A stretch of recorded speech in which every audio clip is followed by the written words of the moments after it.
아멘. 오늘 말씀 제목은 주를 기쁘시게 하는 자가 되기를 힘씁시다라는 제목으로 하나님 말씀 전하도록 하겠습니다. 우리가 사람들을 만날 때 어떻습니까? 우리가 좋게 보이고 싶은 사람들에게 우리는 잘 보이려고 애를 씁니다. 저도 그렇습니다. 저도 제가 잘 보이고 싶은 사람에게 잘 보이려고 애를 씁니다.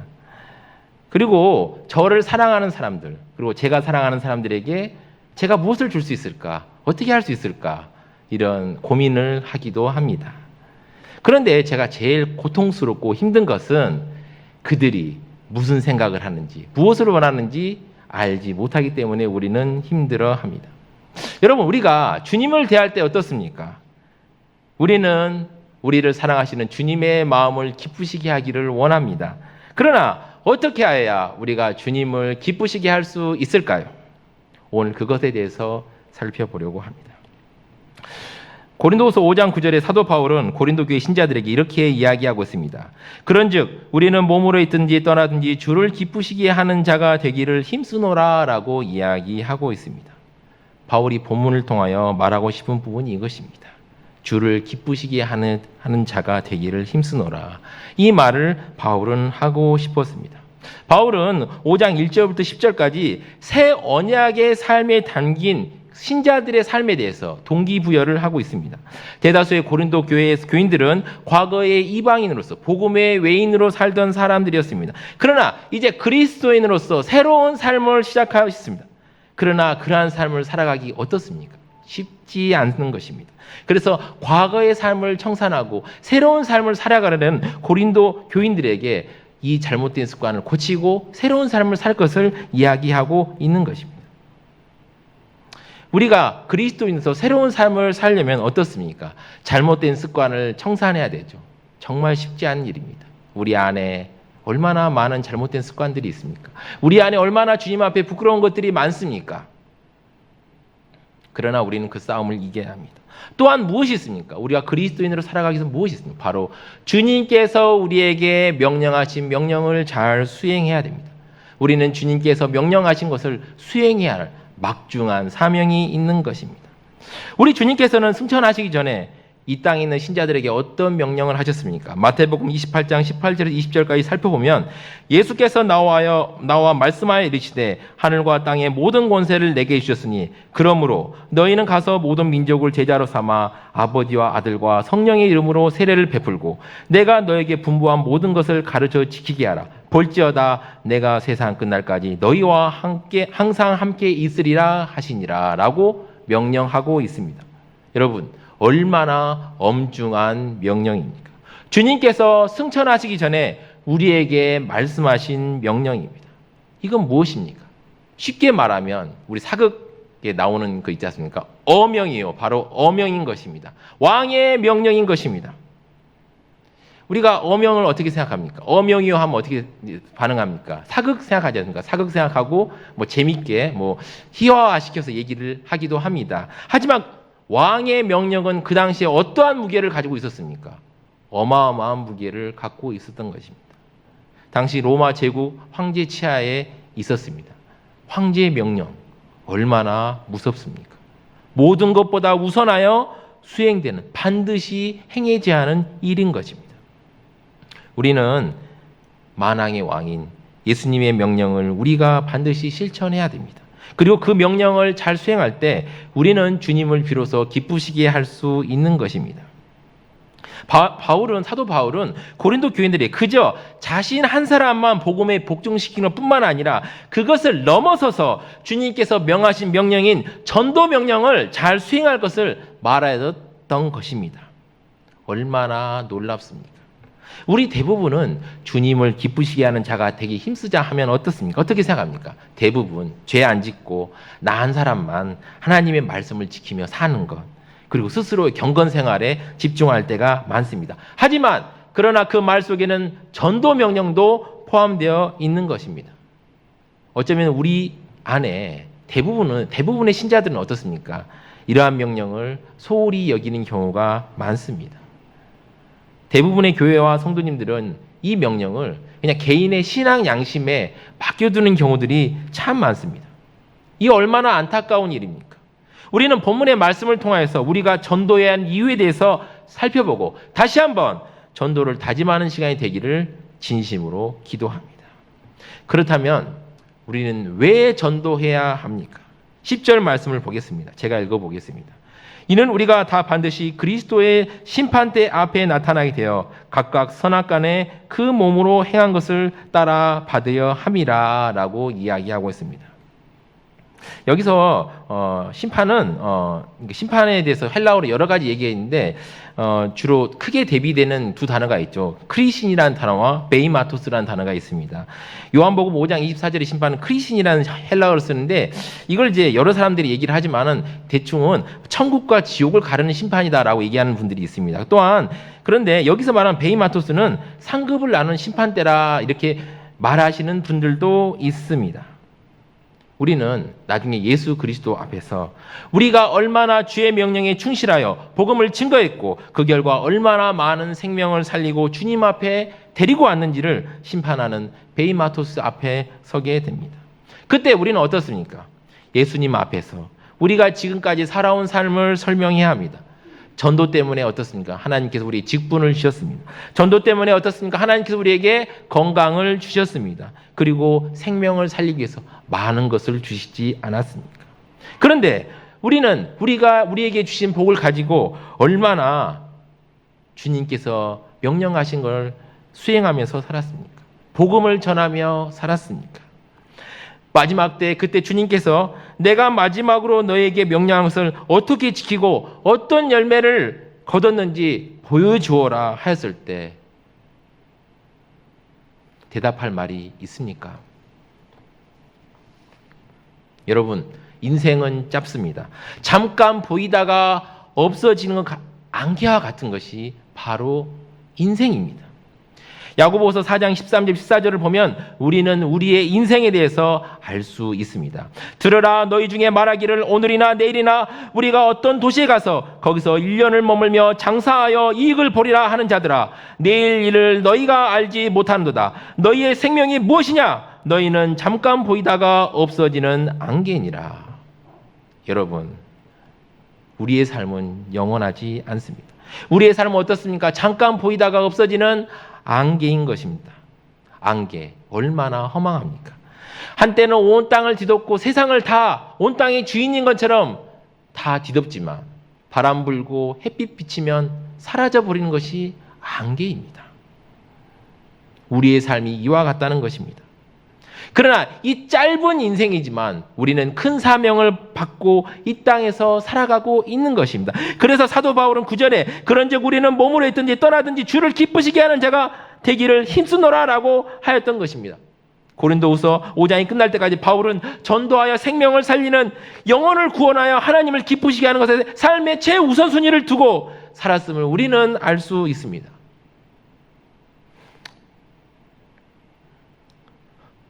삶의 목표가 무엇입니까? 여러분, 삶의 목표가 무엇입니까? 여러분은 누구를 기쁘시게 하려고 그토록 피곤하게 바쁘게 살고 계십니까? 우리는 전도를 통해 하나님을 기쁘시게 하고 주님 앞에 할 말 있는 인생을 살아야 할 것입니다. 하나님께서 언젠가 우리를 심판대 앞에 세우시고 얼마나 열심히 복음을 증거하여 생명을 살리다 왔는지 물어보실 것입니다. 그때 심판주인 주님께서 우리에게 어떤 질문을 하시겠습니까? 우리가 살았을 때 회사를 운영했는지, 돈은 얼마나 많이 벌었는지, 얼마나 많은 세상 일을 성취했는지 그걸 물어보실까요? 아닙니다. 저는 주님께서 이렇게 물어보실 거라고 생각합니다. 아까도 말했지만은 너는 얼마나 많은 사람들에게 복음을 전했느냐, 내가 명령한 것을 행했느냐 라고 물어보실 것입니다. 여러분, 주님으로부터 이런 질문을 받을 때 당당하게 네라고 대답할 수 있겠습니까? 우리는 성도이고 죄인들처럼 천국과 지옥이 나눠지는 심판은 받지 않습니다. 그러나 아무리 상급이 정해지는 심판이라 할지라도 어미하신 주님 앞에 선다는 것은 참으로 두려운 일인 것입니다. 여러분, 아무리 상급을 주는 심판대라 할지라도 심판대 앞에 서는 건 부담되는 일이죠. 그러나 우리는 그 심판을 피할 수가 없는 것입니다. 공의로운 주님께서 여러분들에게 물어보십니다. 내 사랑하는 누구야? 너는 살았을 때 나의 명령을 행하였느냐? 제 아내가 가끔 제게 부탁을 할 때가 있습니다. 그래서 어느 날 아내가 저에게 물티슈를 사올 것을 부탁을 했습니다. 그런데 제가 물티슈를 안 사오고 다른 것만 잔뜩 사왔다고 한다면 제가 그 부탁을 잘 들어준 걸까요? 아니죠. 그렇지 않습니다. 물티슈를 사와야 되는데 그걸 사오지 못했다면 그것은 내가 그 부탁을 잘 들어주는 게 아닌 것입니다. 우리가 아무리 11조를 많이 하고 기도를 하고 예배에 참석해도 복음을 전하라는 주님의 명령을 실천하지 않는다면 주님 보시기에 기뻐하실까요? 우리가 왜 경건해야 됩니까? 우리가 왜 기도해야 됩니까? 왜 성경을 읽어야 합니까? 바로 전도하기 위해서 우리는 그렇게 살아야 되는 것입니다. 많은 사람들이 절규하면서 지옥으로 가고 있는데 하나님께서는 그들을 살리라고 우리에게 은혜를 베푸신 것입니다. 사도 바울은 복음을 전할 이유를 11절에서 또 강력하게 이야기합니다. 11절을 살펴보면 우리는 주의 두려우심을 알므로 사람들을 권면하거니와 라고 하였습니다. 여기서 우리는 주의 두려우심을 알므로를 먼저 살펴보아야 합니다. 다시 말하면 하나님께서는 믿지 않는 자에게 얼마나 무섭게 진노하신 분임을 알기 때문에 복음을 전할 수밖에 없다는 것입니다.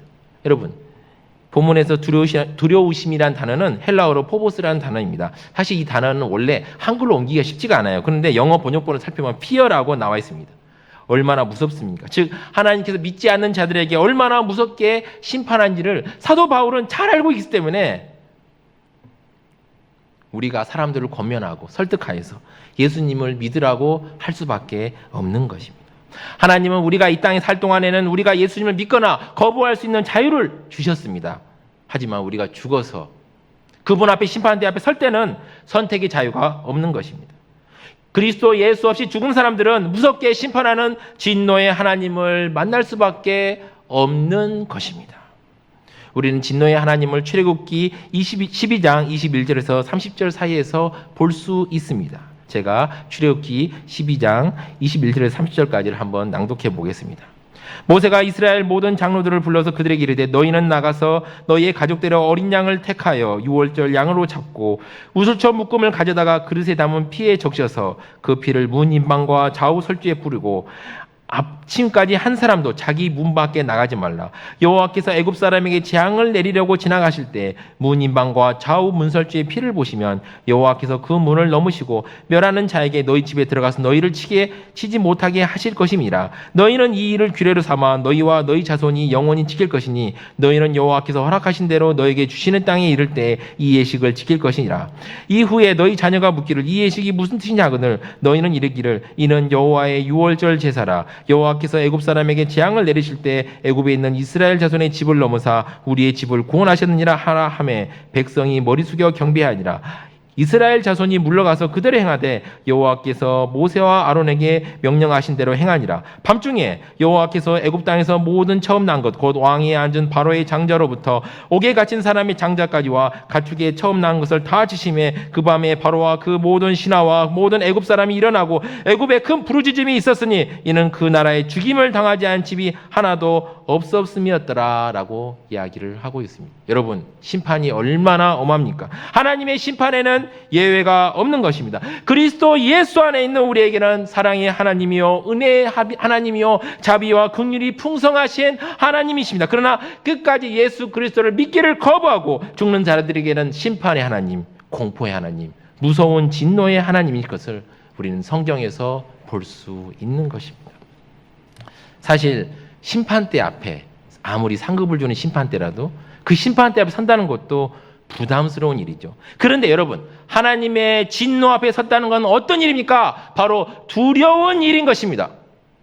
저는 최근에 어떤 고등법원 판사님께서 쓰신 글을 보고 심판대에 선다는 게 얼마나 부담되고 무서운 일인지를 알게 되었습니다.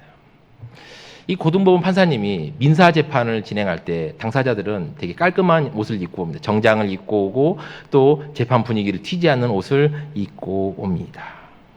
그런데 이 판사님이 형사재판을 진행할 때는 분위기가 확 달라집니다. 형사재판을 진행할 때 피고인의 경우에는 분위기가 완전히 다릅니다. 물론 구속된 피고인들은 수용복을 입고 옵니다. 그리고 불구속 피고인들도 정장을 입고 오는 경우가 거의 없습니다.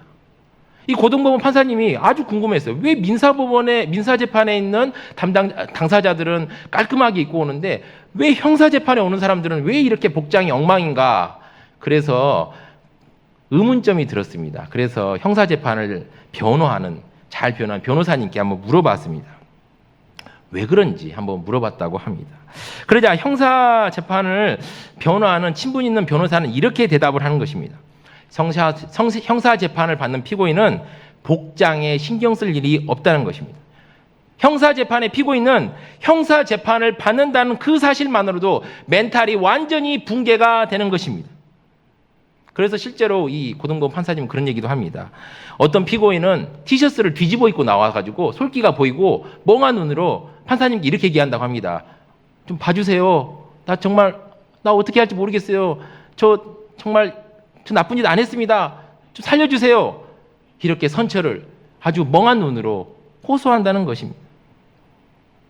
여러분, 형사처벌이라는 건 어떻습니까? 당사자에게 참 무섭고 떨리는 것입니다. 만일 특히 징역형을 받고 전과자가 된 후 형 집행 이후에 그 사람이 사회생활 제대로 할 수 있을까요? 없습니다. 피고인들은 이것을 알고 있었던 것입니다. 그래서 떨고 두려워합니다. 이렇게 썩어질 인간이 수행하는 형사재판대 앞에 서면 어떻습니까? 사람들이 정신이 나가는데 하나님의 무서운 심판 앞에서 그리고 지옥을 갈 수밖에 없는 진노 앞에 선다면 얼마나 두렵고 떨리겠습니까? 여러분, 여러분의 아들이, 여러분의 딸이, 여러분의 남편이, 여러분의 아내가, 여러분의 사랑하는 부모님이, 여러분의 친구가 이 진노 앞에 섰다고 생각해 보십시오. 그들이 느끼는 두려움, 공포 한번 생각해 보십시오. 얼마나 끔찍합니까? 사도 바울은 이러한 두려움, 공포를 너무도 잘 알고 있었던 것입니다. 그래서 그대로 볼 수가 없었지요. 그래서 사도 바울은 이러한 두려움, 공포를 너무도 잘 알고 있기 때문에 어떻습니까? 간절하게 사람들에게 권면하는 것입니다. 이제 지옥길로 가지 말고 예수 그리스도에게 돌아와라. 그게 너희 살 길이다라고 간절하게 권면하였던 것입니다. 또한 이 간절한 마음을 우리는 다음 구절을 통해서 알 수 있습니다. 우리가 하나님 앞에서 알려졌으니 또 너희 양심에도 알려지길 바라노라. 우리가 다시 너에게 자처하는 것이 아니오 오직 우리로 말미암아 자랑하는 기회를 너희에게 주어 마음으로 하지 않고 외모로 자랑하는 자들에게 대답하려 하는 것이라. 우리가 만일 미쳤어도 하나님을 위한 것이고 정신이 온전하여도 너희를 위한 것이니라고 이야기를 하고 있습니다. 바울은 얼마나 간절한 마음으로 권면했겠습니까? 또한 로마서 9장 1절 3절 보면 이렇게 말하고 있습니다. 내가 그리스도 안에 참말하고 거짓말을 아니하노라. 나에게서 큰 근심이 있는 것과 마음에 그치지 않는 고통이 있는 것을 내 양심이 성령 안에서 나와 더불어 증언하노니 나 형제 곧 고륙의 친척을 위하여 내 자신이 저주를 받아 그리스도에서 끊어질지라도 원하는 바로라라고 간절하게 이야기를 하고 있는 것을 우리가 볼 수 있습니다. 우리는 어떠합니까? 이러한 간절함을 우리는 가지고 있습니까?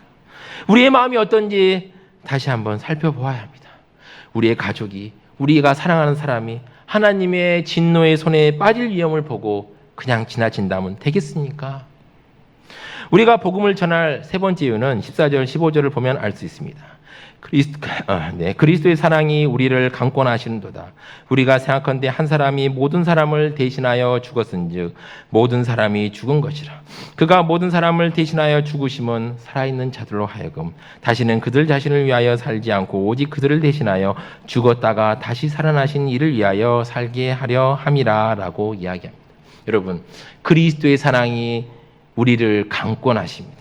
강권한다는 게 무슨 말일까요? 헬라어로 시네호라는 말입니다. 이게 강하게 압착하다, 강하게 누르다는 뜻입니다. 둘 사이에 끼어가지고 누르다는 뜻이 있습니다. 여러분, 하나님의 사랑이 얼마나 강력한지 프레스 기계로 눌러가지고 그 사랑을 정말 찍어서 그 사랑을 맛보게 하시고 우리에게 그 사랑을 알게 하신다는 것입니다. 여러분, 그리스도의 사랑이 그만큼 강력하다는 것입니다. 그리스도의 사랑은 강력합니다. 그것을 맛본 사람은 어떻습니까? 그 사랑에 압도되고 맙니다. 어떤 이는 이것을 위험한 연인으로 묘사하기도 하고 어떤 이는 이것을 천국의 사냥개라고도 묘사하기도 합니다. 우리가 마음대로 도망갈 때조차도 끈질기게 찾아오시는 그분 때문에 우리는 주님을 주님으로 받아들이게 되었습니다. 프랜시스 톰슨이라는 사람이 쓴 시가 있는데 이 시에서 위험한 연인이 등장합니다. 이게 바로 주님을 이야기하는 것입니다. 제가 시를 잠깐 낭송해 보겠습니다. 나는 그에게서 도망쳤네. 밤에도 그리고 낮에도. 나는 그에게서 도망쳤네. 수많은 세월 동안. 나는 그에게서 도망쳤네. 내 마음속 미궁 같은 길로. 그리고 슬픔 속에서도 나는 숨었네. 겉으로는 연이어 웃으면서 한순간 희망에 부풀어 오르다가도 두려움의 골짜기 거대한 우물 속으로 곤두박질 쳐버렸네. 나를 따라오는 추적해오는 그 힘찬 발소리부터 그러나 서두르지 않고 흐트러지지 않는 걸음걸이, 일부러 속도를 내며 장엄한 긴박감으로 두드린다. 그리고 한 목소리가 두드린다. 발소리보다 더 긴박하게 내가 나를 배반하기에 모든 것이 너를 배반한다. 여러분, 이 시의 분위기로 봐서 얼마나 급박한 그리고 끊임없이 집착하는 그런 연인의 모습입니까? 사랑스럽지만 무자비하지 않습니까?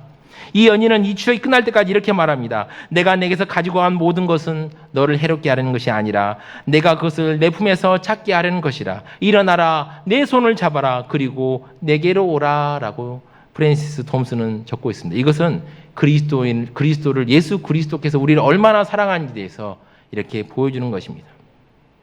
우리의 삶을 돌아보십시오. 여러분, 우리의 과거를 생각해 보십시오. 우리가 먼저 주님을 사랑했습니까? 아니지 않습니까? 그분이 먼저 우리를 사랑했기 때문에 우리가 그분을 사랑한 것이 아닙니까? 그리스도의 사랑이 우리를 강권하셨기에 우리가 그리스도인이 된 것입니다. 말콤 머거리지라는 사람은 그리스도의 사랑을 거룩한 사냥개라고 표현합니다. 잠깐 시를 좀 읽어보겠습니다. 맞습니다. 당신 거기 계셨습니다. 나도 압니다. 내가 아무리 멀리 그리고 빨리 달려도 여전히 내 어깨 너머로 바짝 따라오는 당신의 모습을 흘끗 볼 수 있었죠. 그러면 그 어느 때보다 더 빨리 그리고 더 멀리 달리면서 이제는 정말 도망쳤다고 의기양양했습니다. 그러나 아니요, 당신은 여전히 내 뒤를 따라오고 계셨습니다. 먹이를 쫓아가는 거룩한 사냥개가 마지막 도약을 준비할 때 우리는 떨게 됩니다. 도망칠 길은 없습니다. 그리스도의 사랑은 강권적입니다. 하나님의 사랑은 정말 무시무시하게 우리에게 강권하십니다. 얼마나 감격스럽습니까? 또한 우리가 아는 위대한 기독교 사상가 중 한 사람은 C.S. 루이스도 회심 때 이러한 얘기를 하였습니다. 방에 혼자 있을 때 일만 잠시 놓으면 그토록 피하고 싶어 했던 그분이 한 채의 양보도 없이 다가오는 것을 밤마다 느끼했던 내 처지를 상상해 보기 바란다. 내가 너무나도 두려워했던 그 일이 마침내 일어나고야 말았다. 1929년 여름 학기에 나는 드디어 항복했고 하나님이시란 사실을 인정했으며 무릎을 꿇고 기도했다. 하나님은 얼마나 겸손하신지 그의 준엄함은 인간의 온화함보다 따뜻하다. 그의 강요는 우리를 해방시킨다. 또한 우리가 널리 알고 있는 로마서 8장 38절 39절에서 이렇게 얘기합니다. 내가 확신하노니 사망이나 생명이나 천사들이나 권세자들이나 현재일이나 장래일이나 능력이나 높음이나 깊음이나 다른 어떤 피조물이라도 우리를 우리 주 예수 그리스도 안에 있는 하나님의 사랑에서 끊을 수 없으리라라고 이야기합니다. 그리스도의 사랑은 우리를 강권하십니다. 그분은 우리를 향한 뜨거운 사랑으로 우리를 대신하여 죽으셨습니다. 왜 죽으셨을까요? 15절에 그 이유가 나와 있습니다. 고린도서 5장 15절에 그 이유가 나와 있습니다. 그가 모든 사람을 대신하여 죽으심은 살아있는 자들로 하여금 다시는 그들 자신을 위하여 살지 않고 오직 그들을 대신하여 죽었다가 다시 살아나신 이를 위하여 살게 하려 함이라라고 이야기하고 있는 것입니다. 그렇습니다. 우리가 구원받고 그리스도인이 된 이유는 우리가 잘 먹고 잘 살기 위함이 아닌 것입니다. 주님께서 명하신 것을 따르기 위해서 우리가 그리스도인이 된 것입니다. 주님의 명령은 무엇입니까? 바로 전도가 아닙니까? 우리는 값없이 은혜를 받았습니다. 그리고 한량없는 하나님의 사랑을 받았습니다. 그렇다면 우리는 앞으로 어떻게 살아야 됩니까? 바로 우리 자신을 위하여 살지 말고 오직 죽었다가 다시 사신 예수 그리스도를 위하여 남은 생애를 전도하며 살아야 한다는 것입니다. 여러분, 하나님을 사랑하십니까? 그렇다면 그 사랑하는 하나님을 다른 사람에게 전하지 않을 수 있습니까? 찬송가 505장 2절에 뭐라고 나와 있습니까? 온 세상 위하여 이 복음 전하리 저 죄인 회개하고서 주 예수 믿으라. 이 세상 구하려 주 돌아가신 것 나 증거하지 않으면 그 사랑 모르리라고 노래하고 있지 않습니까? 여러분, 정말 여러분이 하나님의 사랑을 알고 그 사랑이 여러분의 마음속에 있다면 우리는 우리를 가장 사랑하시고 우리가 가장 사랑하는 하나님의 최고의 명령, 하나님의 최고의 소원인 복음 전도에 무관심할 수 없는 것입니다. 사랑은 무엇입니까? 사랑은 표현하는 것 아닙니까? 표현해야죠. 사랑해 말만 하고 아무것도 안 한다면 그게 사랑입니까? 아니죠. 두 친구가 있었습니다. 한 친구는 한스라고 하는 친구인데 몸집은 작지만 정직했습니다. 그는 정원에서 꽃과 과일을 갖고 내다 파는 일을 하고 있었습니다. 그는 그의 친구인 밀러라는 방앗간 주인과 아주 친하게 지냈습니다. 밀러는 이렇게 이야기합니다. 진정한 친구란 모든 것을 함께해야 되고 진실한 우정이란 이기적이지 않는 마음이라고 말하지만 늘 한스의 일방적인 희생만 바라고 한스는 이것에 대해서 아무런 불만도 없이 행복해합니다. 겨울이 되었습니다. 겨울이 되어 어떻습니까? 겨울이 되면 꽃과 과일을 팔 수 있을까요? 없지요. 겨울이 돼서 꽃과 과일을 팔 수 없게 된 한스는 가난하고 외롭게 지냈는데 밀러는 한 번도 한스에게 오지 않았습니다. 밀러는 이렇게 이야기합니다. 한스를 위해서 그의 집에 가지 않는 것이며 우정과 식량은 별개라고 이야기합니다. 자신의 사랑하는 친구가 굶주리고 있는데 이걸 외면하는 걸 우정이라고 볼 수 있습니까? 그러나 그는 우정이라고 이야기하는 것입니다. 다시 봄이 왔습니다. 이제 한스의 정원이 풍족해졌을 때 밀러는 과일과 꽃을 가지러 한스에게 갑니다. 여러분, 사러 가는 게 아닙니다. 가지러 가는 것입니다. 친구가 풍족했을 때 친구의 것을 얻어먹으려고 가는 것입니다. 그리고 나서 또 이렇게 얘기합니다. 자신의 낡은 손수레를 주겠으니 도와달라 얘기하고 그 대가로 자기 집 양을 돌보고 창고의 지붕을 고쳐달라는 쉴 새 없이 그에게 일을 시킵니다. 한스는 친구의 부탁을 하나도 빼놓지 않고 다 들어주었습니다. 그런데 어느 날 폭풍우가 심하게 부는 그 어느 날 바로 밀러의 부탁으로 한스는 의사를 부르러 가게 되고 돌아오다가 길을 잃고 늪에 빠져서 죽고 말았습니다. 여러분, 밀러는 한스를 정말 사랑했다고 여러분 볼 수 있습니까? 말로만 우정이다, 정말 진실한 우정이다라고 얘기하지만 밀러는 한스에게 한 것이 아무것도 없었습니다.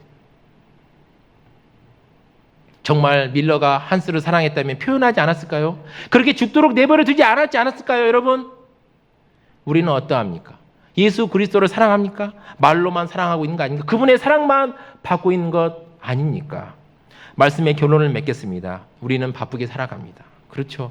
여러 가지 일들이 있습니다. 여러 가지 생업에 관련된 일도 있고 여러 가지 일들이 우리 앞에 놓여져 있습니다. 그렇다면 그러다 보면 어떻습니까? 무엇이 중요한지 잊어버릴 때가 많습니다. 우리는 주님을 기쁘시게 하며 살아야 되고 주님의 명령인 전도를 해야 됩니다. 우리의 삶이 끝나는 어느 날 우리는 주님을 만나게 됩니다. 그때 주님께서 물어보십니다. 너는 얼마나 많은 사람에게 복음을 전했느냐?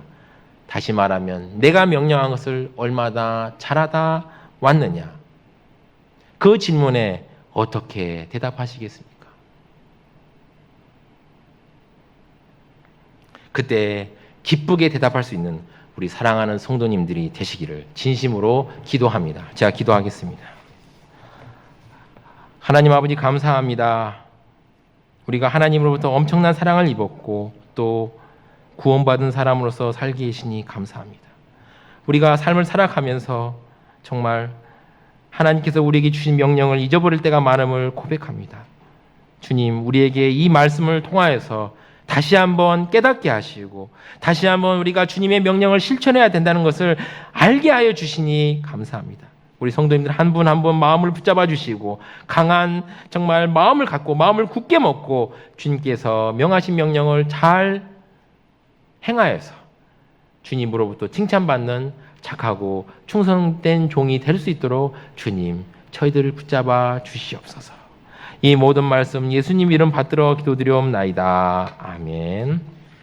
다 같이 교회 소식